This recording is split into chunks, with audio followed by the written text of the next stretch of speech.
Hello and welcome back to Games Embassy with the Ambassadors of Gaming. I'm one of your two hosts, Ambassador Chris.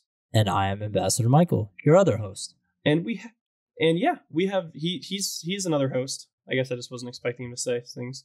We have news about stuff. As per always, Mike, how are you today? I'm good. I'm tired. I started a new job, so I won't be as poor as I usually am. Yeah, maybe we won't need to rely on the Patreon for you to get you out of your box. All right, with that, go ahead and take us over to our plug. So if you would indeed like to help me get out of my box and also get some cool perks while you're at it, we have a Patreon. There you can get your comments on the show, questions and concerns. You can get exclusive monthly content, and you can also get early access to the show depending on what tier you are. We have other ideas for that as well, but at the moment, those are the only ones we're really implementing. And then all the money that's going from the Patreon right now is going back into the show. We're not profiting or pocketing any of it. We're just using it to pay for things like getting the show on Spotify, iTunes, stuff like that. So, all right, good stuff. So let's go ahead and get right into some updates. First of all, as usual, one of the things I'm loving about the gaming community right now, and I just want to say it because it applies to a few of our stories here. The great thing about the gaming community is that they, aside from EA, who really screwed everyone over, you really don't have to be that much of a people pleaser when it comes to representing yourself in the media. Like, if people like your games and everything, you can say what's on your mind, and you don't really have to worry too much about the backlash, because if your game's super popular, it's going to keep being popular, at least for the time being. And that goes to our first point. Tim Sweeney is at it again with comebacks to the upset PC players. So as you know, of course, there's this whole kind of I won't really say a mini console war, but basically another version of the console war going on right now. If you've been living under a rock, it's between the Epic Games Store and Steam. Epic Games is offering more than double what is offering almost, or how much is it? Hang on. Steam took 30%. Steam's is low. Yeah, Steam took 30% from publishing, which apparently, according to Tim Sweeney, is ridiculous. And Epic only takes 12, which is less than half. Yeah, they don't take like anything. And even if you use Unreal Engine, they still take less than Steam if you use their engine and if you publish on their store. So which is crazy. So, and of course, people are mad about that. People are still crying, especially with the whole Borderlands 3 being an Epic Games Store exclusive for the first 6 months. People are not happy. I personally think if you want to play a game bad enough, you'll play it wherever it's available. If I have a PlayStation only and I want to play Halo, I'm not going to cry and moan that it's a Xbox exclusive. I will buck up and get an Xbox if I want to play it that badly. But that's just me. So, as I said, Epic's Tim Sweeney tweeted stating that Epic would stop doing exclusive deals if Steam, quote, committed to a permanent 88% revenue share for all developers and publishers without major strings attached, end quote. This comes at a time that the PC community, like I said, is divided as it needs to use multiple launchers. Oh, be still my heart. Multiple launchers and accounts to access games, in some case lose out on features, as with the Epic Games Store needing loads of improvements, including a shopping cart. PC players are getting some of that good old clapback from us, basically, at this point.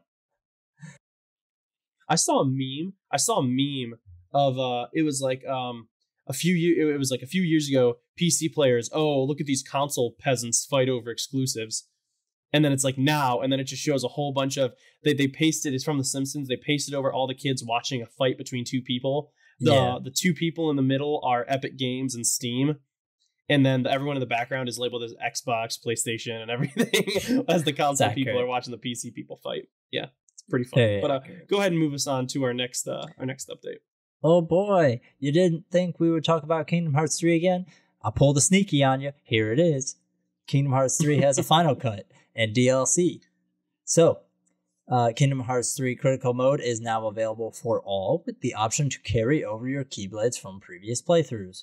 More accurately, which is awesome for all of you that grinded for Ultima.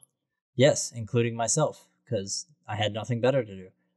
The game's director, Tetsuya Nomura, talked about it being extremely difficult due to Sora's HP and MP being half of what they were in Proud Mode, on top of the damage that you take in Proud Mode. So it should be pretty difficult.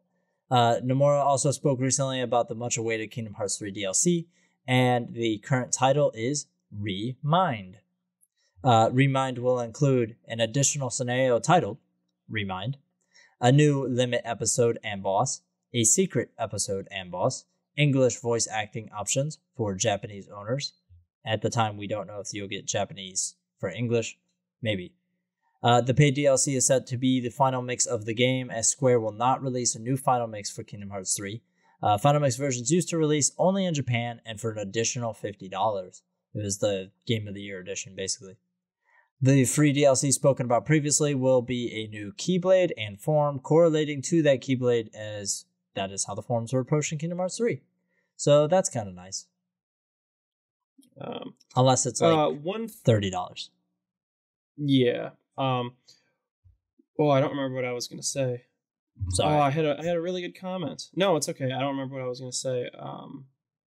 It's important to know that Tetsuya Nomura actually, in his own mind, actually thinks that the English voice acting is the standard. Like, he thinks that the Kingdom Hearts games are meant to be played in English. I don't know if you knew that. It's just an interesting little fact.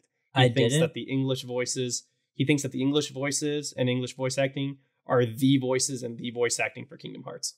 I would assume that's mostly due to the Disney factor. Like, that would be my assumption. Probably. Because if it was like no Disney and all Final Fantasy, I think maybe he would feel differently about that. But very possible. Interesting. I really want to hear Mickey's voice in Japanese. I think it'd be awesome. Oh, I'm sure. I'm imagining like the really fast, because Japanese is a very fast language. Yeah. And I would love to hear Mickey's high pitched, ha with really fast Japanese voice acting. I think it'd be amazing. But anyway, moving on to the next piece. Sony says the PS5 won't launch before April 2020. In a statement about its fiscal year, Sony stated that it won't be releasing the PS5 before the end of the fiscal year in 2019 or April 2020 for the rest of us, or in terms of, what it means for us. The report also went on to say that this was Sony's most profitable year ever across the company and the gaming division. PS4, little fun fact, just to end it off with, PS4 has also now sold a cumulative 96.8 million units. So, congrats, PlayStation. I find, real quick, just to pin it a little bit, I find it very interesting that in this generation, the sales numbers will be tied to all of the different models. Like, it used to just be that the PS3, for example, and the PS3 Slim, they're the same PS3, right? They're just a different chassis. Yeah. But PS4 sales include PS4 Pro, which is not the same console. No, but I don't know. There's some arguments to be made. What considers a new console? You know what I mean? Right. What is it? Just the fact that they updated it and changed it a little bit? Right. But I'm saying, would you say the same thing for the X? You know what I mean? Like, would you say that the Xbox One OG and the Xbox One X should be categorized in the same? You know what I mean? That's all I'm really getting to. Anyways, cool fact. That's a good question. I think it would be separate because I've worked in retail and they're very specific about SKUs. Like, these companies collect data on everything. So they keep track of everything. What bundles sell really well, how many they make, what colors sell really well. Like, they're very, very specific in terms of keeping track of their analytics and the statistics and how they utilize those. Have you noticed there's not that many colored PS4s outside of the standard? There's black and white. And that's it. Otherwise, they're special editions. PS3 wasn't like that. What I think they should be, what I think should constitute a new console is the technical aspect. Like, if it, like, for example, the PS2 and the PlayStation 2 Slim, they both played exactly the same. The only difference was they were slimmed down. However, this might cause a little issue with the PS3 because the varying PS3 models actually got rid of the PS2 backwards compatibility. Yeah, because it was a hardware. So, because it was a hardware thing. I think Yeah. I think it should be judged by gameplay. If the gameplay aspect is exactly the same as it was, I don't think it should constitute a new console. I think that's that, fair. and by that logic, the PS4 and the PS4 Pro should be considered separately. Because you also have to consider that stuff for what you consider to be the best-selling console. Do you know what I mean? Because I'm sure those PS2 numbers, if you didn't know, PS2 is the worldwide best-selling console. Right. I'm sure those numbers include the original and the Slim. Yeah, for sure. But they Because play exactly the same. they stopped producing they produced the Slim way longer than they produced the Fat Boy. I don't remember what it was called. That's what I call it. Yeah. So, okay. But we can get to the news now if you would like. Little interesting facts. Sure. So I'm going to go ahead and kick this off. Mortal Kombat has complications with its microtransactions. Real quick, I want Didn't you think to know. we'd talk about microtransactions? Pulled a little sneaky on you. I contemplated putting okay. the complications with a K just to slightly bother you. But I didn't because I'm a good friend. That would make me infuriated. That would tick me off so bad. Go ahead. It's like my laptop where I name my laptop wrong. Oh, dude, I have the been... same problem. My username on my Mac isn't Michael Matisco. It's Michael Matisk. Because I transferred over my old user, and then it also made me create a new user, and then I already had started work on it, so I had 2 user profiles. It was a whole mess. I hated it. Yeah, it was nuts. That laptop's been taunting me for the past 7 years. Okay, so Mortal Kombat complications with the microtransactions. Starting off, a Reddit user compiled a list of how much it would cost if you could purchase every Mortal Kombat skin except for the guaranteed ones, coming to a total of $6,440. And if you think that's a lot and you think I should be gasping, of course not. Ed Boon, one of the creators and directors of Mortal Kombat 11, has since come forward and dispelled the information, stating in a tweet, quote, LOL OMG. The $6,440 story is complete bullshit. Where do these people get their information? The vast, vast majority of Mortal Kombat 11 skins are not for sale. That's how NetherRealm makes games. You have to earn them in-game. Hashtag fact check before reporting. Once again, going to that whole, if your game's popular, they do not care. They will say what they want. This was a frenzy of news stories, along with others coming out this week, stating that the studio had required many to work overtime for many months during crunch to get the game to completion. NetherRealm has said they are releasing a patch soon, if not already by the time you hear this, to address the grinding issue of earning in-game currency. So, I mean, I don't know what it is. Is it just similar news comes in waves? You know, we've been seeing so much recently about really harsh work conditions of game developers. BioWare, Rockstar with developing Red Dead Redemption 2. What's another example of other crunch we've heard? It's just a wide known fact, basically, at this point, that most companies and developers go through crunch near the end of the game to get the product out. And that tends to be from pre-production kind of being really slow, and pre-production taking a lot of time, and then moving into actual production, that being slow, and then being like, okay, we actually got the assets, let's throw it all together. Oh god, we got to make sure it's stable. Oh god, the game's out in 6 weeks. Like, so it's pretty. Even God of War, the last God of War had crunch, but they never said it was like this ridiculous scenario where people were working like 100-hour work weeks or like forced to do it. And in this genre and artists in general, you're expected to overwork because you love what you do generally. And so it's given that you should want to do this. You should take pride in it. And I don't have a problem with that. If you want to work 60, 70-hour weeks and your employer lets you, whatever, if that's what you want to do. I think it's very dangerous to hold people for 60, 70 hours because of what it does to you mentally. And so I think really what we're just saying is just a couple of different things, because there are people who want to unionize. And if that's what they want to do, whatever. more power to you. I believe in workers' rights and stuff like that. So like, however it gets done, I don't really care. But that's the big push, is the unionization. So they know that if they go and they talk to people in games media, these stories will get published. You know what I mean? And they'll make a big deal out of it. So I think that's why we're seeing it more, is because game developers and reporters are kind of on the same wavelength here in terms of what they're trying to accomplish. And it, just for the sake of conversation, I haven't heard much from Jason Schreier on Kotaku since the BioWare thing. He keeps his head down pretty much. He's pretty much just focusing on these big exposés now. So I'm sure the next thing we see from him will be quite large.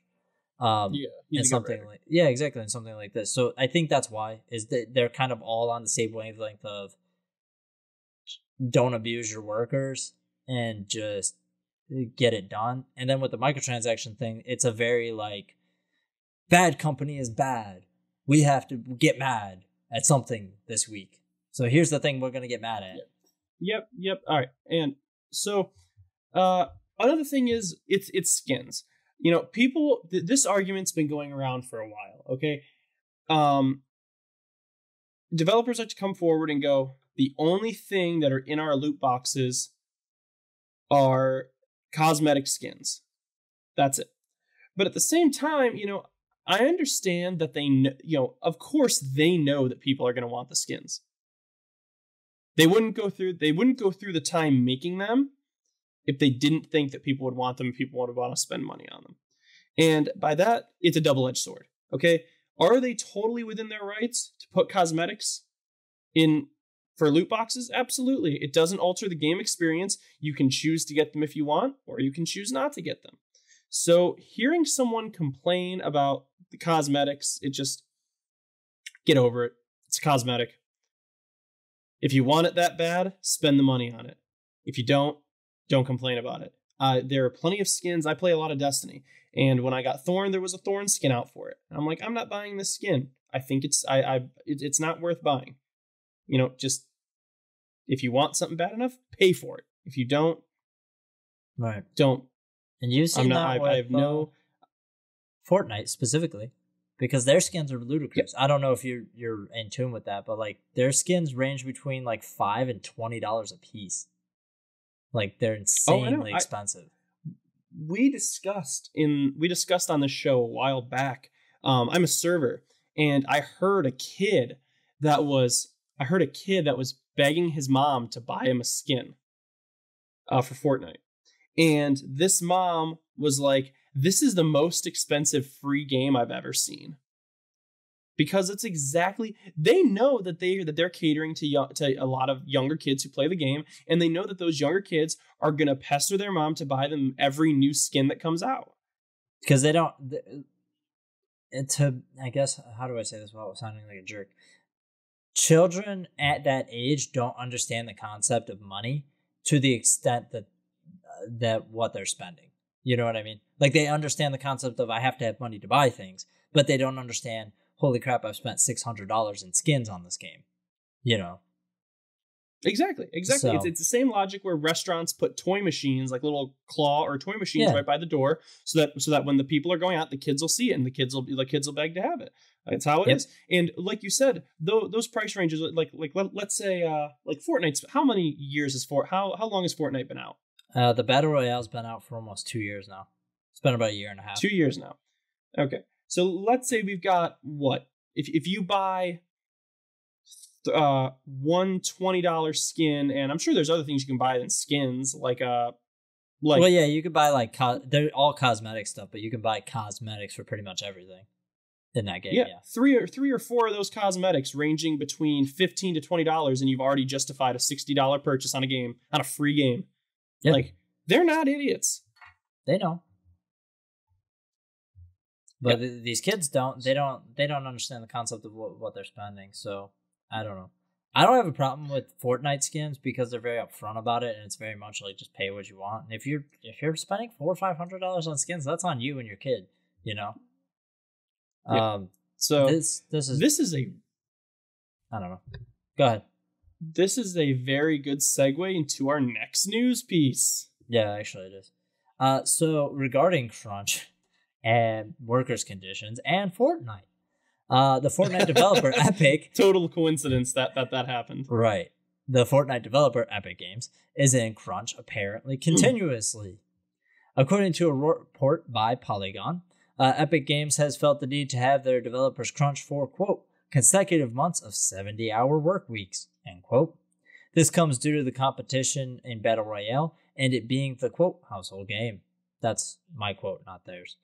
The game everyone, wants to blame their children's behavior for and violent shootings and things of that nature. Basically, this generation's Call of Duty, the scapegoat. Psych studies have proven otherwise. Right. Saying.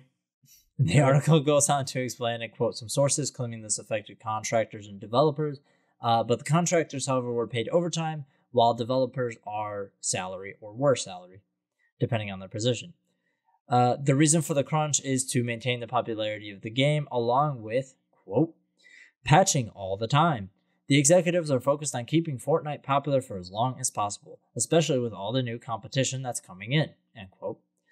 This article elaborates on many more points that we have seen in other instances, like the previously mentioned BioWare article, people having breakdowns, mental breakdowns, and things like that at work, crying in the closet, stuff like that. So, yeah. So, this is, I'm gonna give you my little synopsis here.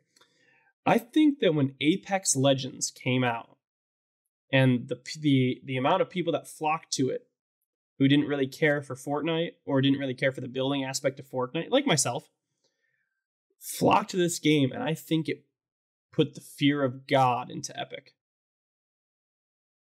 I think that, they were, because they've been on top in the Battle Royale game forever. Ever since they spiked up in popularity around the time PUBG came out. If I may. So, not to cut you off, just to also prove a point, at this point in time, as far as we know, Epic doesn't have any other games in development. They canceled development on every other game they were making, basically. So Fortnite is it. So if Fortnite flops, that's it. So go ahead. Fortnite is what they are focusing on. And I mean, if you've been reading the news recently, Apex has kind of dropped off. We'll go into that. Damn, this is segues on segues on segues. It just worked out nice. Yeah. We're going to talk about that in a little bit. Apex Legends has kind of dropped off after EA. It's pretty open that EA paid a whole bunch of streamers, popular streamers, including popular ones like Ninja, to give Apex Legends a try, and that got a lot of popularity. Oh, of course it's not uncommon. Yeah. Especially, Ninja is a very prominent figure in Fortnite. So, of course, they're going to pay him going like, hey, why don't you give our game a try, get some internet traffic headed our way, and maybe people playing our game, especially because it's free, just like Fortnite. And now that traction has I guess the water has quit splashing and it's settled, and Apex has kind of dropped down in popularity, especially after Fortnite now added things like what do they call it, the respawn bus or something or other. It's like a respawn system, just like theirs. Yeah, just like Apex, and they also added the pinging, prominent pinging. Thank you. Yeah. The prominent pinging system that everyone loved in Apex. So after that, Apex has kind of dropped off, and now Fortnite is like, we need to keep our game as popular as possible for as long as possible. So it makes sense that they're like, they do weekly patches too. Yeah. At least one per week, if not more. At least one per week. So they are really taking this game seriously, and they have to know that their game is not going to be popular forever. Just how it is. No. Call of Duty and Battlefield were two huge games. And I'm not saying they're still not huge games, but I'm saying that other games they don't make as big of a boom as they used to. Gamers like Mike and I, who played Call of Duty religiously. Every time the new Call of Duty game came out, we'd be playing it. We'd buy it, we'd play it. But I feel now like Call of Duty caters to almost a younger generation now. It's not played by as many people. A lot of people who did play the earlier games have kind of dropped off, or we stick to playing older games. Like we like I said last week, we were playing Black Ops 1 reverse compatibility the other day, which was really fun. I think more accurately, we grew out of Call of Duty. to be honest. Oh, yeah. So yeah, we may have grown out of Call of Duty, but I don't want to say that because there's still plenty of people who religiously play Call of Duty and Battlefield. I'm not saying that as like an insult. I mean, our taste has just changed. That's all. Yeah, like it's not like a mean thing. It's just I've played other games that I really, really liked, and I've gone back and I've tried Call of Duty. I got Modern Warfare Remastered was free, and my problem with Modern Warfare Remastered is that it feels like a new Call of Duty, even though it's an old Call of Duty. You know what I mean? So, anyways, you were saying they want to hold their peak, right? That's what you're. Yeah, they want to hold their peak for as long as possible, and maybe a little bit more specifically, they want to adapt to changing tastes. Right. So they can maintain and the gravy chain. Yeah. Yep. With their that's why they're doing those weekly updates. They're seeing what's popular, they're seeing what people are liking, and they're updating in kind with it. Like I said, with Apex's respawn system and with their pinging system, they took both of those and put them in Fortnite, and now Apex has kind of dropped off, and they're trying to adapt, and they're going to keep adapting until their game just doesn't do well anymore, in which they'll still make a crap ton of money from using Unreal Engine. Well, even if Fortnite, hypothetically, even if Fortnite dies, and when I say that, I mean, when it dies in the way everybody's going to think it dies, it's going to go back to being what a normal game would be, still being very profitable, basically. So even when it dies, it'll still be just fine, and Epic will be just fine. So, like, they're not too concerned about it, but they want to keep making, $100 million a year, if they can. So, I real quick on the worker stuff, just because we kind of touched on it a bit.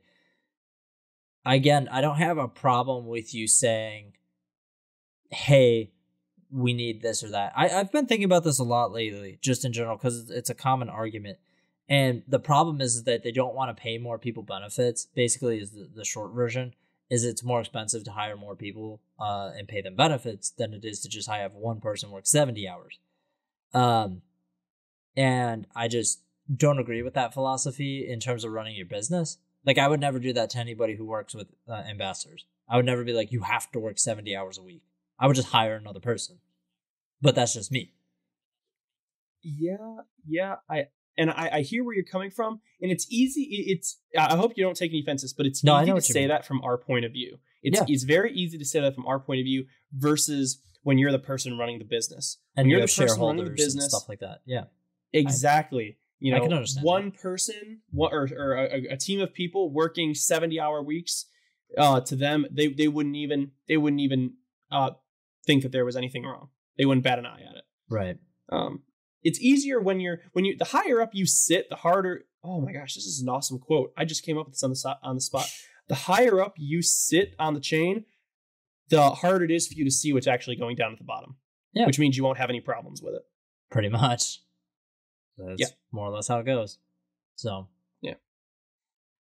Chris, that's a great quote. Hey, thanks, Chris. It is a great quote. It's just sad. That's all. I find it to be sad. It is sad. So, but I guess we can talk about Respawn now. Yep, great. This has been awesome segues. Okay, so Respawn is focusing mainly on Apex Legends, pushing back future Titanfall installments. Boo, said everyone in the back. Boo. Yeah. We've talked a lot about Titanfall. Titanfall 1 came out at a great time. Came out when Call of Duty Ghosts was a thing. No one liked it. And it gave Titanfall a chance to shine. And the big things that Titanfall was criticized for, lack of a lot of game elements. It was very repetitive. There were only a few game modes. And only campaign was the complaint. Yep, no campaign, only a few kinds of Titans. So, I think, was there only one kind of Titan? There were three in Titanfall 1. I think, yeah. And then there were like 4 or 6. But they made them way more defined in Titanfall 2, which I'm going to go to now. Titanfall 2, they fixed so many of the issues from Titanfall 1. More maps, more ways to customize your Titan, both cosmetically and through, attachments or details on your Titan for certain abilities. Problem was that EA launched this at a horrible time. They were feeling themselves a bit too hard, and they felt the need to release in between the launch of Battlefield and Call of Duty at the time. Which ones? Battlefield 1 and Infinite Warfare, I think. And Infinite Warfare? Was it? I can't remember. It's been a few years. Yeah, I'll look it up. Go ahead. Yeah, I think you hit it on the head. It's Battlefield 1 and Infinite Warfare. They were wrong. Titanfall was crushed. Titanfall was buried under the people that bought Battlefield and Call of Duty. And it was a real shame because they came forward and they said all the DLC for this game is free. We're going to add maps, we're going to add this and that. It's all going to be free. But EA set Titanfall up to fail. And it was a real shame because we enjoyed Titanfall 2.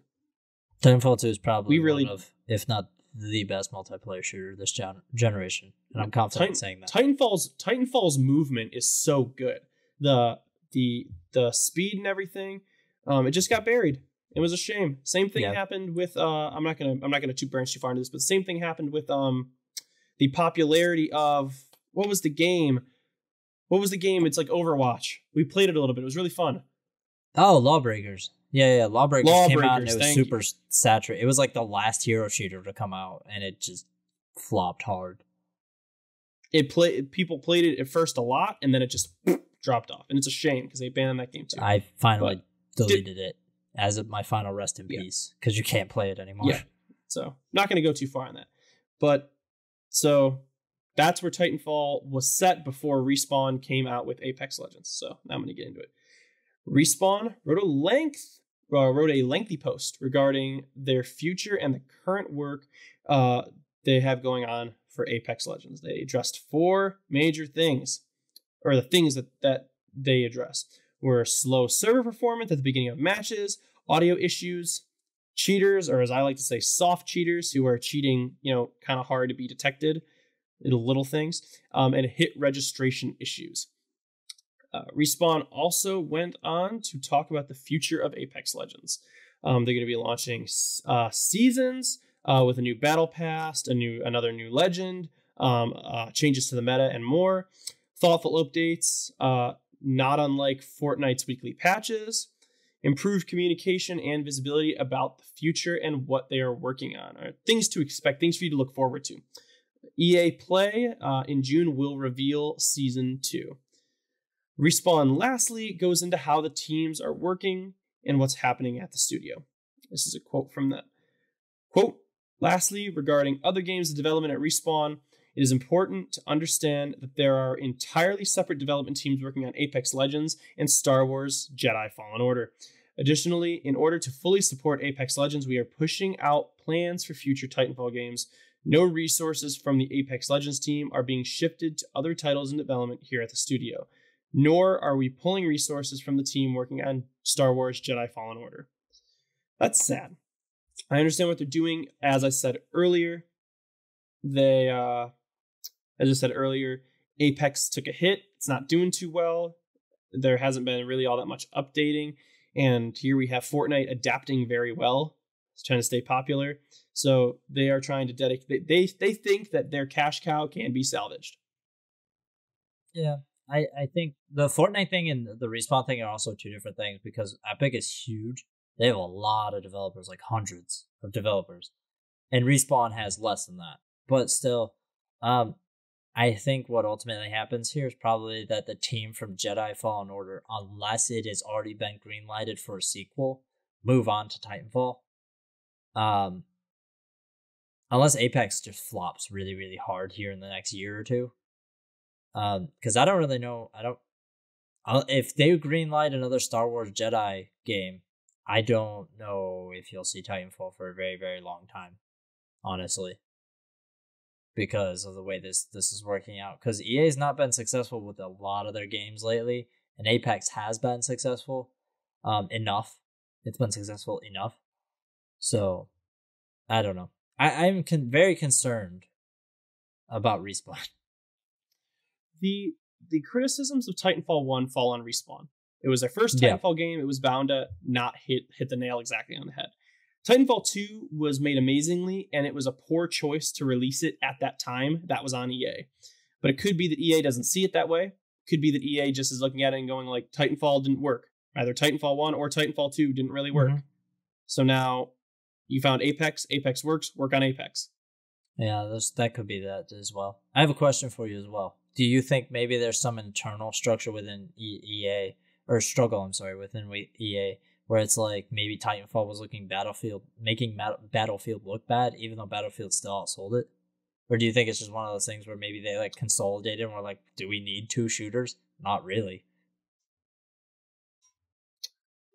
Yeah, maybe. Well, because they got 3. Um, Technically, EA has 3 different first-person shooter franchises. They have Battlefront, Battlefield, and Titanfall. I didn't think of that. That's a lot. I did not. Honestly. So could be the case. They might just not want to compete with themselves. Now they don't want to compete with themselves. They're perfectly fine doing it before. I don't know. EA drives me crazy because I want EA to be good because EA has some really cool IP that they can do really cool stuff with, and then they just keep letting me down and making me get mad. Anthem would have been so cool. I'm sorry that Anthem is the disappointment I expected it to be. Legitimately. You called it. You called it. You definitely called it. All right.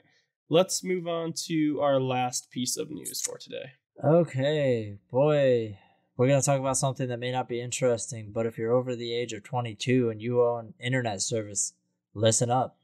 So, Cox is testing out a new, quote, elite gamer, end quote, service. Cox has decided What's Cox? Cox is an internet provider. For people who don't know what it is. Cox is an internet, telephone, and they're a provider for cable, internet, and phone. And Mike tells me that they are basically second worst only to ABC Comcast. That's what people who have Cox have told me. And I have Spectrum. Let me put it this way. People who have Cox have always told me that it was good to have Spectrum, and I think Spectrum is awful. So that's where I'll leave it. The general consensus is basically that every internet service provider in America sucks. That's like the general consensus I hear from pretty much everybody, that their internet just sucks. And it's because we're still running on early 2000s internet while everybody else is getting upgrades. But anyways, back to the story. Cox has decided to run a limited time trial in Phoenix, Arizona for an elite gamer service. The quote elite gamer end quote service will quote reduce your latency, reduce disconnects, and reduce lag spikes, end quote. All for an additional $15 per month onto your bill.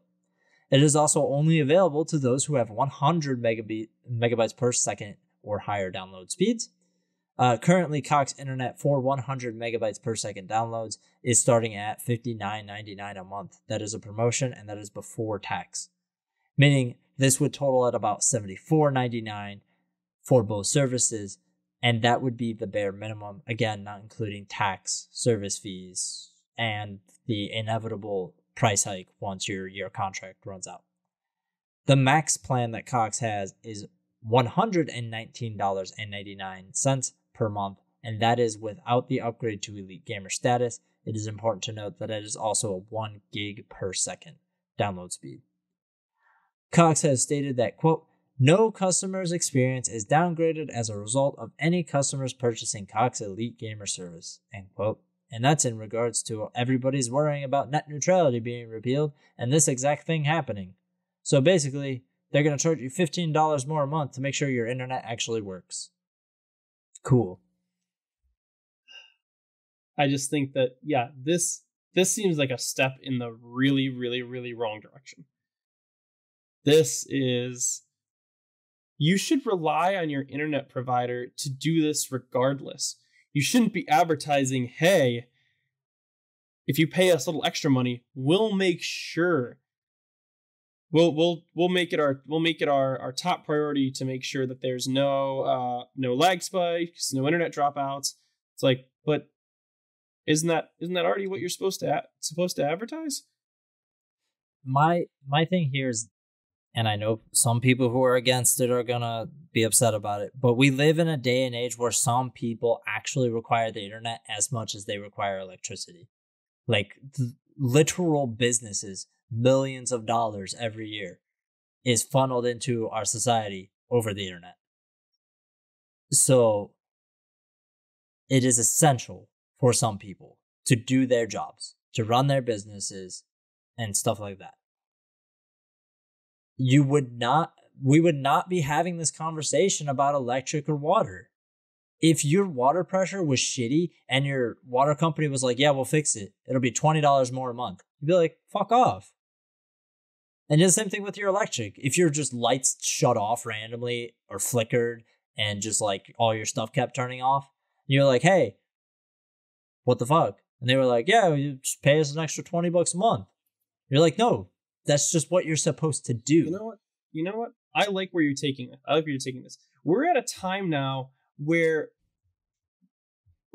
look at how job applications are done. Look at how you pay bills. Look at how you just do your taxes and stuff. A lot of these things now are done with the internet. And there are times where if you go into a place and ask for a paper application, they'll look at you like you're a caveman. Yeah, they'll be like, why didn't you apply online? Everything is done through the internet. And I feel like they're trying to walk this line of saying, well, the internet is an extra service. It's not a necessity. But at the same like it's not a necessity. But at the same time, it is. Yeah. So many things we do right now are done online, and they have to be done online. Yeah, some of them absolutely have to. Like applications. I know you and I have talked about it, and you just mentioned it. But let me put it this way as well. I went to a job fair when I was unemployed, and you know what every single employer asked me? Take a guess. No. Did you apply online? Do you have access to a computer? Did you apply online? Yes, I applied online. Why do you think I'm here? So I could talk to you. So that you would see me in person and give me a better chance of getting a job. Like, yeah, exactly. You brought up a really good point, so good on you. You can't pretend like, it's like cable. Cable is not a necessity. It's just not. No, because nobody does you could argue over cable. You could argue some form of entertainment is a necessity, I guess. But yeah, business is done over the internet. That's just how it is. So trying to pretend like it's not, like you don't need the internet is naive. Right. Like you don't need a computer. If your house does not have a computer, people are blown away. Or you end up spending a whole bunch of time at the library using their computers. And if you don't have that, most people have a smartphone. Exactly. So, and you can get a smartphone for free, basically. So, yeah. Like, definitely. You saw this a bit with cell phones. This was a big thing with cell phones. Early on when they started doing unlimited plans, and they would throttle you. And people are like, why are you throttling me? Like, I thought the whole point of having unlimited was I could use as much as I want. Because it was vague. You know what I mean? The terms were always really vague. But now they've upped it because it's like a lot of people just do everything on their phone. I have T-Mobile, and I think theirs is you have to hit something absurd every month, like 100 gigs or something a month, like an asinine amount of service before they throttle you. And I don't really have a problem with that because the only reason they've said they do it is because you become kind of like a leech versus, you know what I mean? Like you're sucking up other people's internet as well. Like you're slowing everything down, which is different than this. This is our infrastructure is bad and we're going to charge you additional money to make it better instead of just giving you a good product in the first place. Yeah. I don't want to muddy things up here by taking this too far out of where we are right now, but suffice it to say, this is not a very good thing to see from a provider of a service, which a lot of people can basically consider a necessity now, saying that essentially the fact that they say no customer's experience is degraded, that's not true. That's exactly what it is. Because now you're saying one of two things. You're saying, oh, well, we're making sure that not even one of two things. You're basically saying that your baseline configuration was not good. Yeah. You're saying that the model that you've been selling to everyone for as long as your business has been providing it is subpar. Yeah. And saying now here's our the really good package saying that there should be no latency or no drops or anything. When you should have that, I assume they probably advertised things like that before they even had this model. I'm sure there was a good point in the original article I read this from. Where did I read it from? I actually read it from Game Rant. And they're not always credible. But there was a Reddit post that they quoted about how it's very difficult for your internet service provider to control the service that you receive once it leaves their servers. So when it's basically it from my understanding, basic understanding of the internet, there's two hubs and a wire connecting the hub, right? So once it leaves that hub and enters that wire, they can't control shit. So what they can do is either open or close it a bit, like a pipe. Open it a lot, let a lot out, or close it, let a little bit out. But once it's out there, there's nothing you can do about it. That was my understanding of the post. So the point was, unless you have very, very good wiring at the hardware side, it's almost impossible to control latency and disconnects and spikes and stuff like that without actually physically upgrading the hardware that you're using. So, and I don't know if that's true or not, but, Dad worked in cable, and as far as I've discussed with him, that seems to be reasonable. And a lot of people that I've talked to that were in networking, computer networking. So I don't want to ramble on and on about this, but this is and I don't want to fearmonger because I hate that.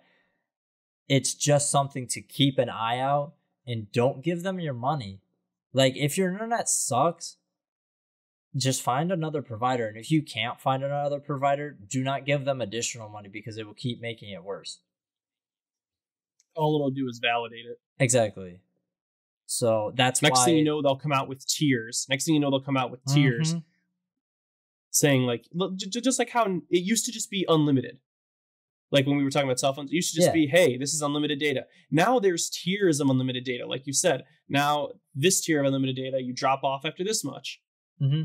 This much unlimited, you drop off after this much. You know what I mean?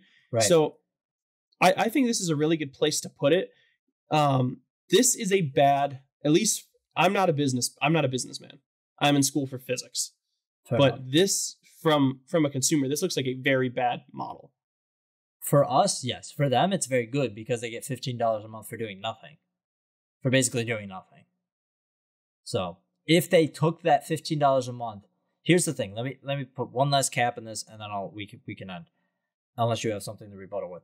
If they took that $15 per month and they said to everybody, this $15 a month, we're going to reinvest into new hardware. We're going to put in new lines. We're going to upgrade to fiber optic. We're going to give everybody a better service.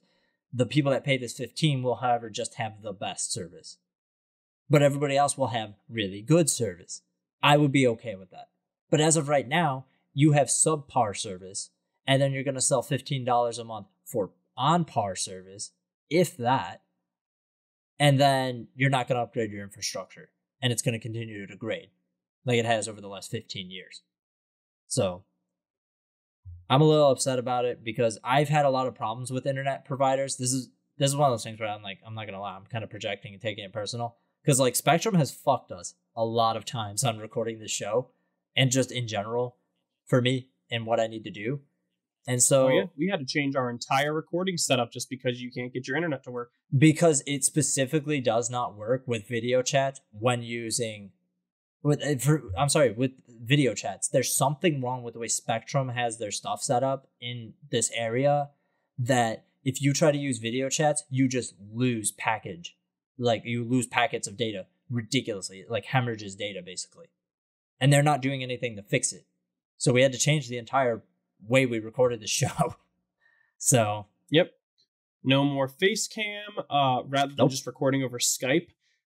Because if just in case you don't watch the show very often, Mike lives in Florida. I live in Ohio. That's where I go to college. I record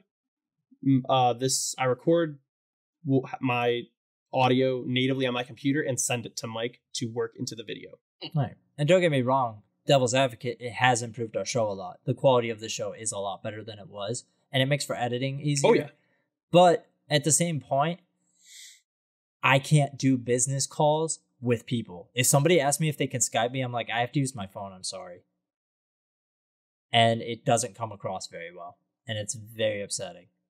I've had a lot of issues with that professionally. So, yeah, I take it a bit personal because they've made it a bit personal. But yeah, I'm going to end it there because I think I've made all the good points I'm going to make, and I'm just going to keep circling and, saying the same crap. So I think that's it for me. All right. Good stuff. Try and check us out at least once a week. That's how often we try and do this. You might like what you find. I'm Ambassador Chris. And I'm Ambassador Michael. And we'll see you next time. Goodbye, friends. We're gone.